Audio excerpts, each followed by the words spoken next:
এখন আমরা যাবো বাপের বাড়ি। হ্যাঁ, সারাদিন আজকে আমরা কোন দোকান করো নাহলে তোমার মেয়ে যখন করবে পড়াশোনা করলে। কালকে রাত্রে ওই যে অয়েল ম্যাসাজ নিয়েছি না হেয়ারে আর বডিতে, বডিটা পুরো রিল্যাক্স হয়ে গেছে, মাইন্ডটাও ফ্রেশ হয়ে গেছে, ভীষণ সুন্দর ঘুম এসছে।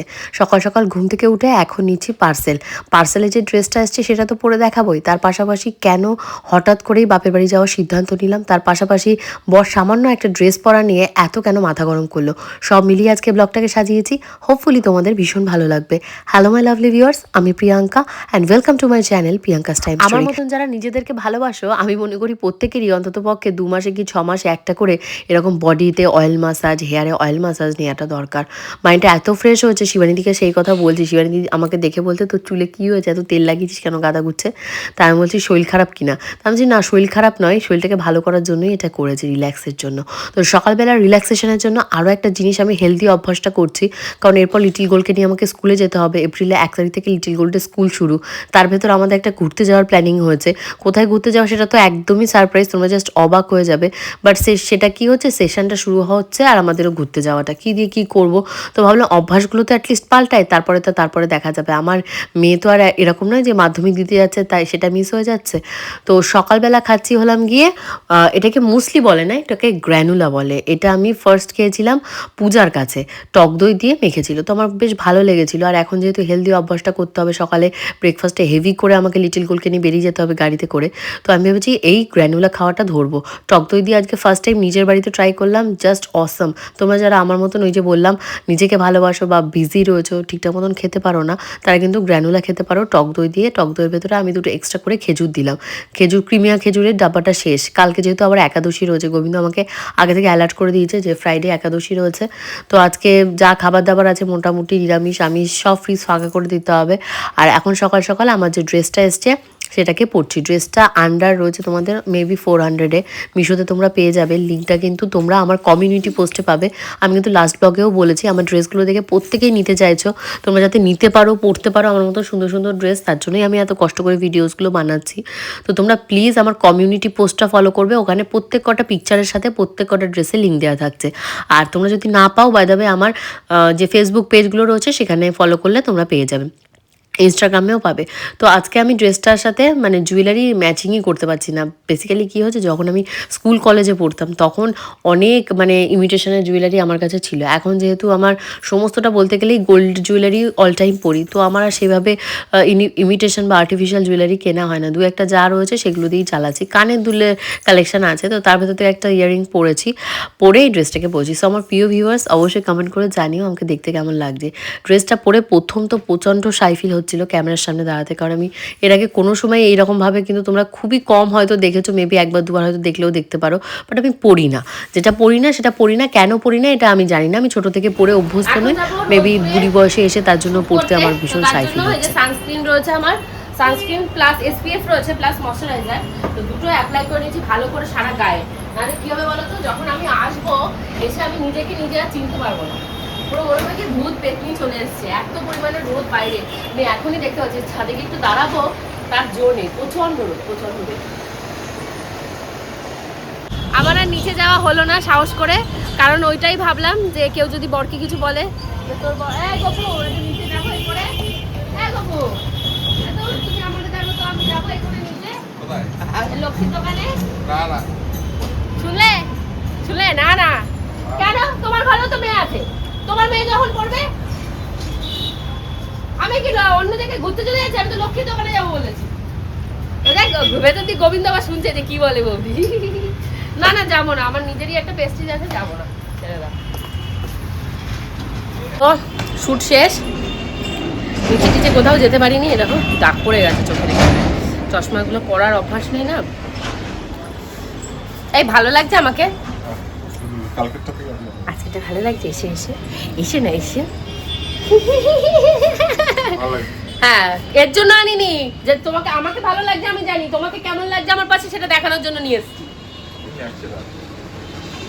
শুধু তো সারাদিন ফেসবুক, তার ভিডিও আপলোড, এডিটিং এই সমস্ত করলে হবে না, সংসারও তো মন দিতে হবে। বরটা এখন বেরোবে, সে বাজার থেকে আজকে কাতলা মাছ নিয়ে এসছে, ভেটকি মাছের ফিলে নিয়ে এসছে, তার মানে ফিশ ফ্রাই খেতে ইচ্ছা হয়েছে, চিকেন নিয়ে এসছে বাজারে, আজকে আমাকে ভরিয়ে দিয়েছে। আজকে টুটা করলে হবে না, তো তাড়াতাড়ি করে কি করব, চিকেন তো এক্ষুনি হবে না, শিবানীদি চলে গেছে কাজে।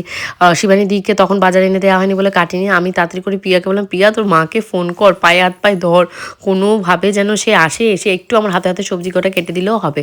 তো এর ভিতর প্রিয়া আমাকে অনেক হেল্প করেছে, পেঁয়াজ টিয়াজ রসুন আমার সাথে সাথে একটু ছাড়িয়ে দিয়েছে, একটু হেল্প হয়েছে।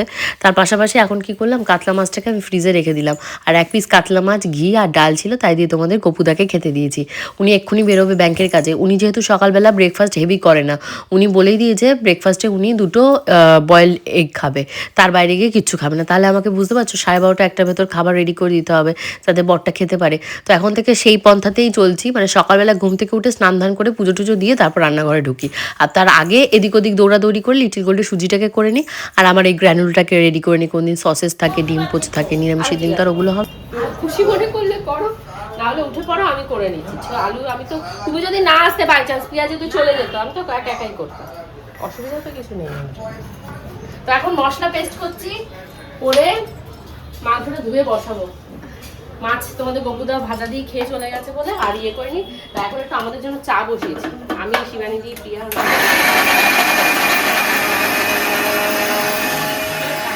শিবানীদি আমাকে অনেকটা হেল্প করে দিয়ে গেছে, মানুষটা হাতটা কেটে গেছে অনেকখানি, তারপরেও আমার কথা মুখের দিকে তাকিয়ে উনি করে দিয়েছে। জানেন ছোটো বাচ্চা নিয়ে আমি পারি না, আর স্বাভাবিক ব্যাপারই, না পারাটাই স্বাভাবিক। এত কিছু সামলে, বর বাচ্চা সংসার, ঘর গোছানো, এটা গোছানো, ব্যাক টু ব্যাক। তোমরা হয়তো মানে ভিডিওতে আমি হয়তো 1%ও আমার মানে সারাদিনে কাজকর্ম রেকর্ড করতে পারি না। দেখবে তোমরা ভিডিও লেন্থ দিনে দিনে কমে যাচ্ছে, 10 মিনিট। মানে আমি এতটাই ব্যস্ত, ভিডিও করব তার সুযোগও নেই। একটু রিল্যাক্সে হলেই ওই বসে বসে একটু রেস্ট নেওয়ার চেষ্টা করি, নিজেকে রিল্যাক্স দেওয়ার চেষ্টা করি। তো শিবানীর দিকে যাওয়ার সময় আমি আবার মাছ দিয়ে দিয়েছি, যে মানুষটা অনেক বেলা করে যাচ্ছে, বাড়ি গিয়ে কী রান্না বান্না করবে। করে একটু এক্সট্রা চিকেন ছিল, তোমাদের গপুদা যে কোন দোকান থেকে এনেছে সব সলিড পিস, তো আমি কিছুটা বাছি গুছি রেখেছি। সন্ধ্যেবেলা আমি মানুষটাকে একটু চিকেন পকোড়া ভেজে দেবো। আর আজকে বাপের বাড়ি যাওয়ার একটা মাত্রই কারণ, কালকে রাত্রে আমি মাকে ফোন করেছি কথা বলবো বলে, তো বাবু এমনভাবে বললো মার শরীরটা নাকি ভীষণ খারাপ, মা এত ঠান্ডা লেগেছে উঠতে পারছে না। আমার তো মনে হচ্ছিলো তখনই উড়ে চলে আসি, ঠিক যেভাবে আজকে উড়ে উড়ে কাজ করছিলাম। তার ভেতরে শিবানী দিদিদের একবার চা দিয়েছি, সোমনাথদা এসে তাকে একবার চা দিয়েছি। তখন সত্য সত্য ভিডিও শ্যুট করে এসেছি, ভিডিওগুলো পোস্ট করতে হবে, লিঙ্ক দিতে হবে, ফটো পোস্ট করতে হবে, মানে সে যে কি একটা নানাখানা অবস্থা আমার আজকে। মানে সকাল 12টা থেকে 2টো পর্যন্ত কেটেছে। তারপর লিটিল গোলকে কোনোভাবে স্নান ধান করিয়ে ওকে ডিম সিদ্ধ, তারপর চিকেন যে সিদ্ধ করেছিলাম খাবারের ভেতর, ওগুলো দিয়ে বসিয়েছি। আর গোবিন্দ ওপাশে নবরত্ন ডাল রান্না করেছিল, আমাকে তাই একটু দিয়েছে। কারণ আজকে আমি যেহেতু তোমাদের গপুদা মাছ দিয়ে খেয়ে গেছে, তাই আর ভেবেছি সবজি টবজি কিছু রান্না করবো না। কারণ আমার ওলকপি কাটা ছিল, সেটাও রান্না করিনি। আর তোমাদের গপুদাকে দিয়ে মিষ্টি কুমড়ো আনিয়েছিলাম, ভেবেছিলাম মিষ্টি কুমড়ো ভাজা করবো, তাও আর করিনি। যাই হোক, যেটা বলছিলাম, তার জন্য আমি ভেবেছি আজকে যাই হোক মুড়ি বাঁচি আমি মাকে দেখতে যাবোই। কালকে যেহেতু আসতে পারিনি, তো লিটিল গোলকে সন্ধ্যেই বলেছি, মা জামা কাপড় যা যা নেবে তোমার পছন্দ মতন সেগুলো গুছিয়ে নাও, ভাঁজ করে নাও, আমি ব্যাগে পুরে নেবো। আর কালকে রাতেই আমি ব্যাগ গুছিয়ে মনস্থির করেছিলাম যে আজকে সকালেই চলে আসবো। তারপর ভাবলাম না, মাকে ফোন করলাম, মা বললো না আমি এখন একটু সুস্থ আছি।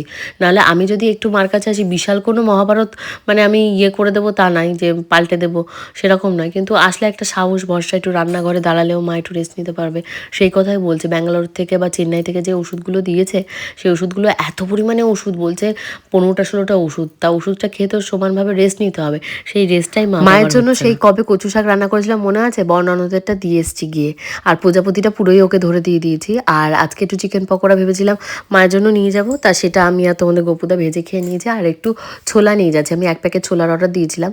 আমি তো এতটা খেয়ে পারবো না, হাফটা আমি নিচে, বাবু যেহেতু ছোলা খায়, বাবু ওই ছোলাটা খেয়ে নেবে। আর খুঁজছিলাম মায়ের জন্য ফ্রেঞ্চ ফ্রাইজ কিনেছিলাম, মা ফ্রেঞ্চ ফ্রাইজ খেতে ভালোবাসে নিরামিষের দিনে। বাবা যেহেতু চিকেন টিকেন খায় না, বাবাকেও ফ্রেঞ্চ ফ্রাইজটা দিলে ভেজে ভেজে মা দিতে পারবে ডাল ঠালের সাথে। তো সেটা আর খুঁজেই পেলাম না, কোথায় যে রেখেছি বড় একটা ফ্রেঞ্চ ফ্রাইজ। তো এরই ভেতর আমার গ্যাস শেষ হয়ে গেছে, গ্যাস দুপুরে রান্না করতে করতেই শেষ হয়ে গেছে। চিকেনটা আর লিটিল গোল্ডে খিচুড়িটা করলাম, আর জাস্ট গ্যাসটা মানে শেষ হলো। ভগবানের এত কৃপা, কারণ তোমাদের গপুদা ছিল না, আমাকে গ্যাস সেট করে দেওয়ারও লোক নেই। তো এর ভেতর তোমাদের গপুদা গ্যাস সেট করে দিলে, লিকা চা, চিকেন পকোড়া এগুলো খেয়ে দেয়। এবার আমাদেরকে উনি নামিয়ে দিয়েছে।